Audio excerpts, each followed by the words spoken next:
Our subject today is superstition and common sense. We understand there is a power available to us, and we have a pretty good understanding of how it works. Not understanding how it works opens the door to superstition. Holmes writes in the textbook, "Insofar as we are going to make this thing work, it is because we contact universal laws which run through every age and race and which answer every person. If we can see this, we shall be able to do away with a great deal of superstition and ignorance." Webster defines superstition as one, a belief or practice resulting from ignorance, fear of the unknown, trust in magic or chance, or a false conception of causation. It's also an irrational, abject attitude of mind toward the supernatural, nature, or God, resulting from superstition. And finally, it is a notion maintained despite evidence to the contrary. We believe something to be true, we ingrain that in our belief system, and then we go around looking for evidence to make it true. We have some common superstitions you've all heard. I'll share a few of them with you. It is bad luck to walk under a ladder. Well, I'll bet you could walk under 1,000,000 ladders in your life and never have anything extraordinary befall you. However, anyone who works construction, Tom, understands the foolhardiness of standing under a ladder that somebody is working on, because stuff falls and gravity works. Therefore, standing under a ladder is probably not an intelligent thing to do. Just getting the paint out of your hair can ruin your day. It's bad luck if a black cat crosses our path. I lived with a black cat for 8 years. It never brought me any bad luck. In fact, I kind of enjoyed having it around. Most people could probably say something similar. Never had anything occur bad to them because of a black cat. Now, any cat running out in front of you as you're driving down the street could cause you to do something silly and have a bad experience. Wasn't the cat's fault. Breaking a mirror, 7 years bad luck. Ever hear that one? How many mirrors have you broken in your life? Is that why your life is in the toilet? Probably not. Now, there is one superstition that does have some merit. It's 3 on a match is bad luck. This is a saying that was developed. I'm attributing it to World War I. It could go back further, but think about it. It's nighttime. You're within sight of your enemy, and one guy lights a match to light a cigarette or a cigar, and then he shares it with his buddy. Well, by now, the guys on the other side of the free fire zone have seen that match. And by the time it reaches the third person, they've had time to take aim. They don't have to see who they're shooting. They just shoot at the match. Third guy's gonna die. So probably not a good idea to be the third guy, okay? Holmes reminds us again, and he said it earlier and he said it again, all superstition is ignorance. Common sense, on the other hand, is sound and prudent judgment based on simple perception of the situation or facts. If you're standing by a riverbed and you are at the mouth of a canyon, and upstream you can see that it's raining really hard, common sense might suggest not the best place to pitch your tent. Move uphill a little ways. I actually had this experience once, the first time I was in the Grand Tetons up in Yellowstone. Went to this beautiful backwoods, abandoned campground. And the river was already out of its banks, and the campground was half immersed in river, and it was still raining upstream. Now, we were so delighted that there was no one else there. But it did occur to us, there's probably a good reason why there's no one else here. And, you know, I just had enough common sense to say, let's pass on this wonderful isolation experience and go someplace where the river isn't already out of its banks with more water coming. Now, I don't know whether the rest of the campground flooded or not because we didn't stick around. But I have a feeling we had a better experience by not subjecting ourselves to what might have happened there. Common sense is just observing what's going on, doing the math, and coming up with a reasonable conclusion. Holmes had a close association with Christian Science, so some of their beliefs raised some of the questions that he attempts to answer in The Science of Mind. He learned what they were teaching, and he was like me and all the other churches I've ever been to, where he kind of mentally said, wait a minute, I hear what you're saying, I get it, but I'm thinking that doesn't make sense. It sounds off. And one of the most blaring examples of that is the Christian Science belief about not using medicine or doctors, which they place that, you know, if you have your faith in God and you practice that faith and believe 100%, a miracle will happen and you will be healed. And doubtless they have some experience with that, and perhaps there's some good examples of that actually having worked. But Holmes looked at it and goes, you know, if I have a headache and I have a bottle of aspirin, why not take the aspirin? Let that help me with the headache, and then I can get back to being the loving human being that I want to be without being distracted by that. If I have a broken bone, why not trust someone who has a lot of experience with broken bones to help me set that bone and let it heal properly?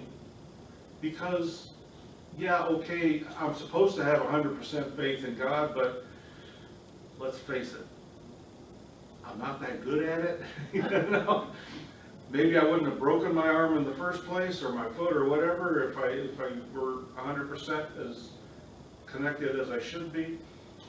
So Holmes recognized and argues in The Science of Mind, and you know, I accept his argument, that medicine is also part of God. Some think, he writes here, in fact, you see, he says, some think they just honor God when they take a pill. He says, this is superstition. Discard these thoughts and give your entire attention to realizing perfection. And that perfection is that God is infinite. Spirit is infinite. It is everywhere in everything. Therefore, to separate ourselves from it would be believing in duality. There is no duality. Common sense tells us to take the practical steps to relieve suffering and promote healing. We know we are whole and complete, and that all wisdom and answers exist in spirit. Therefore, the tools of medicine exist within spirit, and the discoveries of medicine are simply spiritual wisdom being revealed. Spirit demonstrates in ways we cannot yet begin to imagine. So who are we to deny a procedure or a medicine that Spirit has provided? We say that all wisdom exists and that all the questions have been answered. We haven't thought of all the questions to ask yet.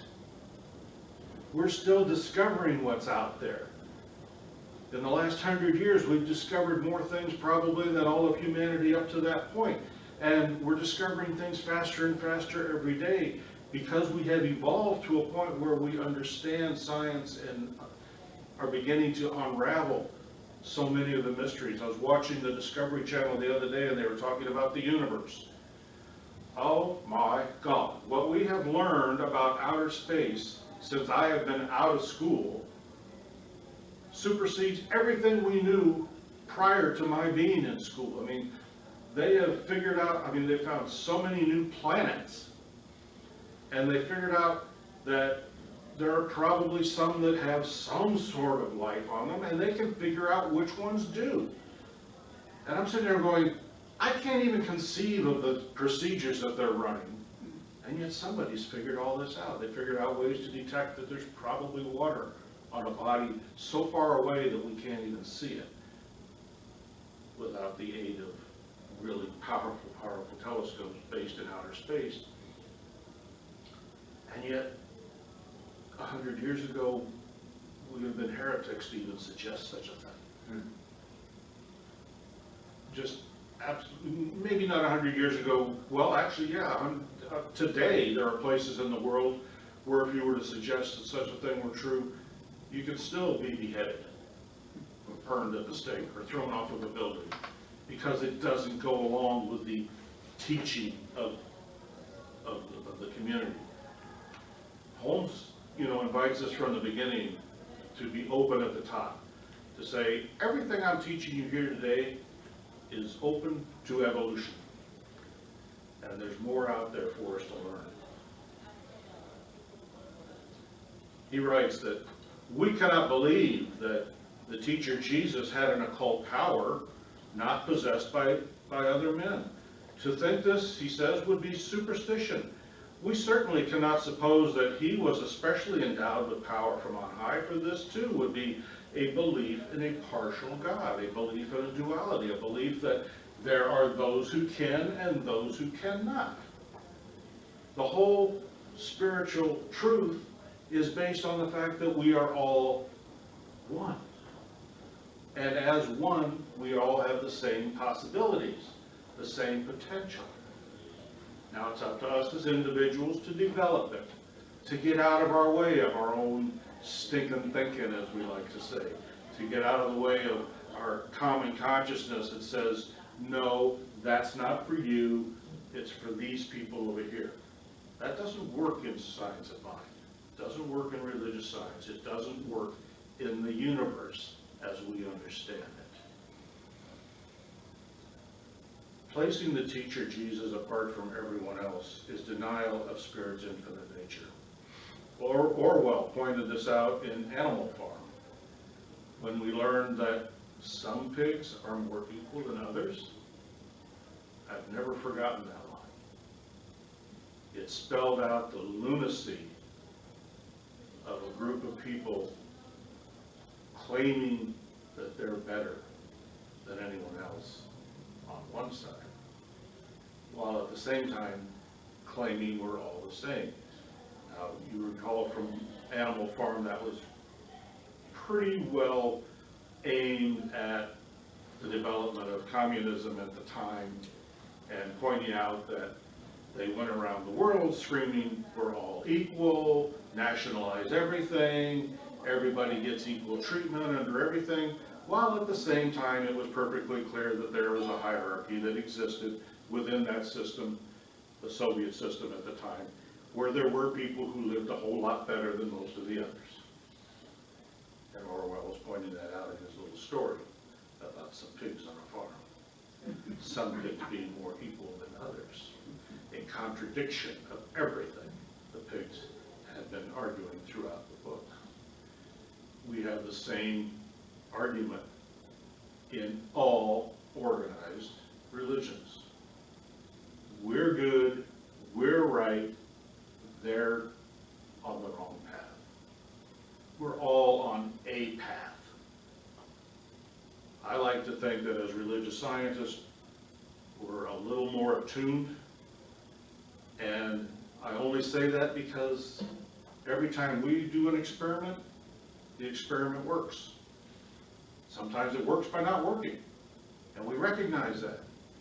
So we change the parameters and make it work by changing our belief. It's not a superstition of put food on the altar to appease the gods type of thing. It's put food in your brain and appease your curiosity, learn, experiment, understand that by believing fully within ourselves, we alter our experience. We are not going to change the nature of humanity overnight. Outside events are going to continue to affect us. In fact, Holmes writes, we wrestle not against outward things, but against inward ideas and beliefs. The power of darkness is the power of false belief and superstition. When we allow outer events to affect us, when we claim that we are victims of things going on around us, when we allow ourselves to believe we are victims, this power, this loving energy, this infinite love that flows through us and believes everything we believe and provides everything we believe, always says yes. You are a victim.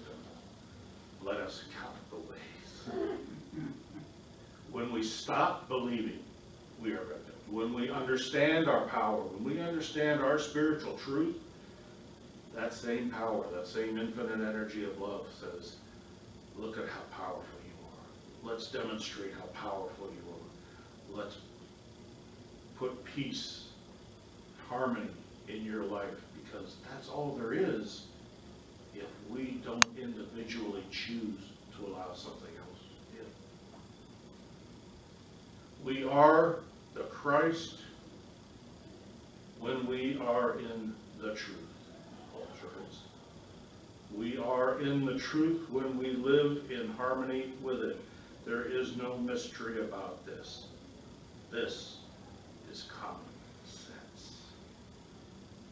It is our beliefs that Spirit works with, and that brings us back to understanding how it works.